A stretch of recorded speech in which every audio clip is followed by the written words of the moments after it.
السلام علیکم، کیسے ہیں آپ سب لوگ؟ آئی ہوپ کہ آپ سب ٹھیک ہوں گے اور یہاں ہوں گے، خوش ہوں گے۔ آج کی سٹوری سٹارٹ کرنے سے پہلے آپ سے ریکویسٹ ہے کہ آپ چینل کو سبسکرائب کر لیں، اور اگر آپ کو ویڈیو اچھی لگتی ہے تو لائک اینڈ شیئر ضرور کر دیا کریں۔ آج کی یہ سٹوری راولپنڈی سے نوان نے سینڈ کی ہے، جو میں آپ کو سنانے لگی ہوں۔ سردیوں کی ایک شام تھی، میں اور میرے ماموں سڑک کنارے کھڑے تھے۔ ایک پرانی بس ہمیں اتار کر جا چکی تھی۔ ہم نے کچھ آگے اپنے گھر جانا تھا۔ چاند کی 14ویں تاریخ تھی۔ ہم کھڑے سوچ ہی رہے تھے کہ آگے سفر جاری رکھیں یا یہیں رات بسر کر کے صبح اپنے گھر کو جائیں۔ کچھ مکانات جن سے دھواں اٹھ رہا تھا، یعنی وہاں لوگ کھانا پکانے کی تیاری کر رہے تھے۔ اس علاقے میں ہمیں واقفیت بھی نہیں تھی، اس لیے ہم ماموں بھانجے نے فیصلہ کیا کہ ہم چلتے چلتے اپنے گھر پہنچ جاتے ہیں۔ ہمیں تھکن تو بہت تھی، مگر ہم 2.5-3 کوس کے سفر پیدل کرنے کے قابل تھے۔ ہم دونوں نے چلنا شروع کر دیا۔ یہ 1965 کی جنگ سے 2-3 سال پہلے کی بات تھی۔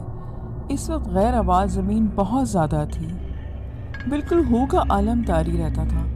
ہم پیدل سفر کرتے کرتے جلال پور کے قریب تر ہو گئے۔ ہمارے دائیں بائیں کھجوروں کے گھنے درخت موجود تھے۔ سامنے ایک گھنے درخت والا باغ نظر آ رہا تھا۔ وہاں میں نے بہت عجیب منظر دیکھا، جسے دیکھ کر میں تو گھبرا ہی گیا، لیکن میرے ماموں بالکل نہیں گھبرائے، کیونکہ وہ انہی علاقوں کے رہنے والے تھے اور ایسے نظاروں سے ان کا اکثر واسطہ پڑتا رہتا۔ میں نے دیکھا کہ 1 درجن کے قریب مٹی کے دیے روشن تھے، جو زمین سے 10 فیٹ کی بلندی پر متحرک تھے۔ وہ ہمیں دائرے کی صورت میں گھومتے ہوئے نظر آ رہے تھے۔ یہ ایک پراسرار منظر تھا، جو ہم دونوں ماموں بھانجے حیرت سے دیکھ رہے تھے۔ پھر جو دیے ایک لمبی قطار میں باغ کی طرف بڑھ گئے۔ وہ جنات جنہوں نے یہ دیے اٹھا رکھے تھے وہ ہمیں نظر نہیں آ رہے تھے۔ باغ کا لکڑی والا گیٹ اس وقت کھلا ہوا تھا۔ اچانک باغ کے گیٹ سے ایک لمبا دڑنگا آدمی نکلا اور تیزی سے ہماری طرف کو آیا، اور اچانک کچھ ہاتھوں نے ہمیں باغ کی دیوار پر بٹھا دیا۔ میں اپنا بیلنس برقرار نہیں رکھ سکا اور ٹوٹی ہوئی اینٹوں پہ اندر کی طرف جا کے گرا۔ میں ہڑبڑا کر جلدی سے اٹھا اور باہر کو آیا۔ باہر میرے ماموں کو کھڑے تھے۔ انہوں نے مجھے پوچھا کہ تو کہاں چلا گیا تھا؟ میں حیران رہ گیا۔ میں سوچنے لگا کہ کیا مجھے ماموں نے فضا میں بلند ہوتے دیوار کے اوپر حصے پر نہیں دیکھا؟ میں نے سوچا یہ بات میں ماموں کو نہ بتاؤں تاکہ وہ پریشان نہ ہو جائیں۔ پھر میں نے ان کو ٹال دیا اور میں نے واش روم جانے کو ان سے کہا، تو ماموں پھر چپ ہو گئے۔ اتنے میں وہ لمبا آدمی ہمارے قریب آ پہنچا۔ اس نے اپنے ہاتھ میں ایک تھال اٹھایا ہوا تھا، جو ایک رومال سے ڈھکا ہوا تھا۔ میں سمجھ گیا کہ یہ شخص جنات میں سے ہے۔ اس کے دونوں کانوں کی لوئیں اتنی لمبی تھیں کہ کندھوں تک آ رہی تھیں۔ ان کی بڑی بڑی آنکھیں شورے برساتی نظر آ رہی تھیں۔ وہ بالکل انگارے کی طرح سرخ آنکھیں تھیں۔ میں گھبرا کر نیچے بیٹھ گیا۔ وہ سخت لہجے میں بولا، نیچے نہ بیٹھ، کھڑا ہو جا۔ میں ایک دم سے کھڑا ہو گیا۔ اچانک اس شخص نے ہاتھ ہلایا اور قریب ایک گدھا موجود تھا۔ وہ شخص بولا کہ کوئی اور موقع ہوتا تو ہم تمہیں ضرور نقصان پہنچاتے، لیکن آج ہمارے لیے خوشی کی رات ہے۔ میں قوم جنات میں سے ہوں۔ میرے بیٹے کی آج شادی ہے۔ میں تمہارے لیے کھانا لایا ہوں۔ تم گھبراؤ نہیں، ہم تمہیں کوئی نقصان نہیں پہنچائیں گے۔ آج خوشی کی رات ہے۔ تم کھانا کھا کر اس تھال کو یہیں رکھ دینا، ساتھ نہ لے کے جانا۔ ہم نے جلال پور کے گھروں سے یہ برتن اٹھائے ہیں۔ صبح ہونے سے پہلے ہم ان برتنوں کو واپس اس جگہ پر رکھنا ہے جہاں سے ہم نے اٹھائے تھے۔ تم لوگ کھانا کھا کر اس گدھے پر سوار ہو کر یہاں سے دور چلے جانا اور واپس اس راستے پر ہرگز نہ آنا جہاں سے تمہیں روکا جا رہا ہے، کیونکہ ہماری قوم میں وحشی اور شرارتی جنات بھی ہیں جو تمہیں نقصان پہنچا سکتے ہیں۔ ایک اور بات تم لوگ یاد رکھو کہ یہ گدھا جب اپنی گردن ہلائے تو فوراً نیچے اتر جانا، ورنہ بعد کے نقصانات کے ذمہ دار تم خود ہوگے۔ یہ کوئی عام گدھا نہیں ہے، بلکہ یہ قوم جنات کی سواری ہے، اور یہ تمہیں صرف اس لیے دی جا رہی ہے کہ تم ہمارے مہمان ہو، اور ہم لوگ مہمان نواز ہیں۔ اگر آج ہماری خوشی کی رات نہ ہوتی تو ہمیں جلال پور کی دیواروں پر ہم تمہیں چن دیتے۔ میرے ماموں کی طرف اشارہ کر کے بولا، یہ آدمی بہت معصوم ہے اور ہمیں اس کا چہرہ بہت پسند آیا۔ یہ ایک نیک اور سادہ دل انسان ہے۔ ہم ایسے انسانوں اور ان کے ساتھیوں کو نقصان نہیں پہنچاتے۔ تم اس اچھے آدمی کے ساتھ ہو، اس لیے ہم تمہیں بھی کوئی نقصان نہیں پہنچا سکتے۔ تو میں نے ڈرتے ڈرتے پوچھا کہ اے ہمارے محسن، یہ تو بتائیے کہ کیا یہ گدھا اڑ سکتا ہے؟ وہ بولا ہاں، یہ اڑ بھی سکتا ہے، مگر جب تک تم لوگ اپنی منزل کے قریب نہیں پہنچ جاتے یہ نہیں اڑے گا، کیونکہ تم لوگ زمین پر سے گر سکتے ہو۔ یہ تمہیں پیٹھ پر بٹھا کر نہیں اڑے گا، بلکہ یہ تمہارے ساتھ پاس آ کے اڑے گا۔ پھر اس نے تھال میری طرف بڑھایا تو میں کچھ نارمل ہو چکا تھا۔ میں نے کہا کہ اے نیک جن، ہم دور سے آپ کی شادی کی رسم دیکھ سکتے ہیں؟ وہ بولا ہاں بالکل دیکھ سکتے ہو، مگر قریب نہ آنا، ہمارا سردار بھی موجود ہے جو شاید تمہیں پسند نہ کرے۔ اتنا کہہ کر وہ وہاں سے غائب ہو گیا۔ میں نے تھال سے جب رومال ہٹایا تو اس میں چاول تھے۔ چاولوں کی خوشبو نے ہمیں بہت مسرور کر دیا۔ جب ہم نے چاول کھانے شروع کیے تو طبیعت خوش ہو گئی، بڑے ہی مزے کے چاول تھے۔ تھال خالی کر کے ہم نے اسے وہیں رکھ دیا۔ میں نے ماموں سے کہا کہ آپ یہیں بیٹھے، میں ذرا نظارہ کر کے آتا ہوں۔ میں تھوڑا سا آگے بڑھا اور راستہ بنا کر باغ کے اندر جھانکنا شروع کر دیا۔ اندر عجیب سا سما تھا، روشنی ہی روشنی تھی۔ وہاں مجھے بہت پراسرار چہرے نظر آئے، جن کے کانوں کی لوئیں ان کے کاندھوں کو چھو رہی تھی۔ ایک بہت بڑے تخت پہ ایک بڑے سے سر والا جن بیٹھا تھا، ہلکی ہلکی موسیقی تھی۔ چند لمحوں میں میں نے ماموں کے پاس آ گیا۔ میں نے ماموں کو سب کچھ بتایا تو ماموں نے کہا کہ اب چلیں؟ میں نے کہا کہ ہاں جی چلتے ہیں۔ ہم اس گدھے پر سوار ہوئے۔ میں سوچ رہا تھا کہ یہ گدھا راستے کا کیسے پتہ کرتا ہے، مگر میں حیران ہوا کہ وہ گدھا سر جھکائے صرف چلتا جا رہا تھا، اور وہ اسی راستے پر چل رہا تھا جو ہمارے گاؤں کی طرف جا رہا تھا۔ اچانک سے اس گدھے نے اپنی گردن ہلائی۔ اس سے پہلے کہ ہم لوگ نیچے اترتے وہ تیزی سے اس کا قد بڑھنے لگا۔ اب وہ اونٹ کے کوہان کے برابر اونچا ہو چکا تھا۔ یہ دیکھ کر ہم بہت پریشان ہو گئے۔ اچانک سے وہ غائب ہو گیا اور ہم زمین پر گرے۔ ہماری عافیت اس میں تھی کہ ہم بھاگ کر وہاں سے نکل جاتے۔ تو پھر ہم نے فیصلہ کیا کہ بغیر رکے اپنے گھر کو پہنچے، اور ہم نے اپنے گاؤں کو آ کے ہی سانس لیا۔ یہ بہت پراسرار مناظر تھے، اس لیے ہم نے کسی سے ان کا ذکر بھی نہیں کیا۔ میں چند دن ماموں کے پاس رہا۔ میرے دل میں بہت تجسس تھا کہ دن کی روشنی مجھے اس باغ کے اندر جا کے دیکھنا چاہیے۔ جب میں نے واپسی کا پروگرام بنایا، کھانا کھا کر تقریباً دن کے 11 بجے میں اور میرے ماموں روانہ ہوئے۔ ماموں نے کچھ سفر میرے ساتھ طے کرنا تھا، اور جب ہم اس باغ کے قریب پہنچے تو میں نے ماموں سے کہا کہ آپ کچھ دیر یہاں درخت کے سائے میں بیٹھے، میں ذرا باغ کا چکر لگا کے آتا ہوں۔ ماموں نے کہا کہ دور سے اس جگہ کو دیکھنا جہاں جنات کی شادی تھی، اس کے قریب مت جانا، یہ جگہ بھاری ہوتی ہیں اور جنات نقصان پہنچانے سے باز نہیں آتے۔ میں نے کہا کہ آپ پریشان نہ ہو، میں دور سے ہی جگہ دیکھ کے آؤں گا۔ اس کے بعد میں باغ کے اندر داخل ہو گیا۔ مجھے سامنے ہی درختوں کے نیچے ایک چرپائی بچھی دکھائی دی، جس پر ایک بڑے پیٹ والا شخص نظر آیا جو ہاتھوں سے کھجور کا بان بٹ رہا تھا۔ اس نے مجھے کہا کہ او بچے، کیا کام ہے؟ میں اس کے قریب پہنچ گیا اور اس سے ہاتھ ملایا۔ اس نے مجھے چرپائی پہ بیٹھنے کو کہا تو میں بیٹھ گیا اور ادھر ادھر دیکھنے لگا جہاں پہ جنات کی شادی تھی۔ اس آدمی نے مجھے کہا کہ بچے کہاں سے آئے ہو؟